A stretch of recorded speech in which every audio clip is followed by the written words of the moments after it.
उत्तर प्रदेश के अलीगढ़ से एक हैरान करने वाली खबर सामने आई है। यहाँ दो पक्षों में डॉगी को भौंकने को लेकर जबरदस्त हंगामा हुआ और नौबत मारपीट तक पहुंच गई। बड़ी बात यह है कि मारपीट का आरोप एक स्थानीय बीजेपी की महिला पार्षद पर लगा है।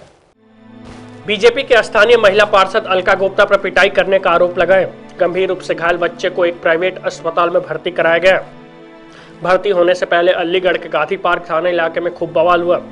आपको बता दें कि पार्षद अलका गुप्ता की बेटी जब मंदिर से लौट रही थी तो ठीक उसी वक्त पड़ोस में रहने वाले निखिल अपने डॉगी को घर से बाहर घुमा रहा था। पार्षद की बेटी को देखते ही डॉगी भौंकने लगा। इसमें लड़की ने आपत्ति जताई और निखिल को थप्पड़ जड़ दिया। निखिल के विरोध करने पर लड़की अपने घर आई और पार्षद मां और पिता को इसकी जानकारी दी। आरोप है कि घटना की जानकारी मिलते ही पार्षद अलका गुप्ता बेहद नाराज हो गई और निखिल के घर पहुंची, उसकी पिटाई कर दी। बच्चे की पिटाई से नाराज लोग आरोपी पार्षद के घर के बाहर जमा हो गए और खूब हंगामा किया। जानकारी के मुताबिक पार्षद के पति ने घर से बाहर निकलकर हाथापाई भी की। हालांकि मौके पर पहुंची पुलिस ने बीच बचाव कर मामले को शांत कराया।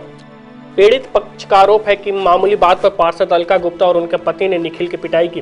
पिटाई के बाद से निखिल अस्पताल में भर्ती है, जहां उसका इलाज चल रहा है। फिलहाल दोनों पक्षों की शिकायत के बाद पुलिस जांच में जुटी है।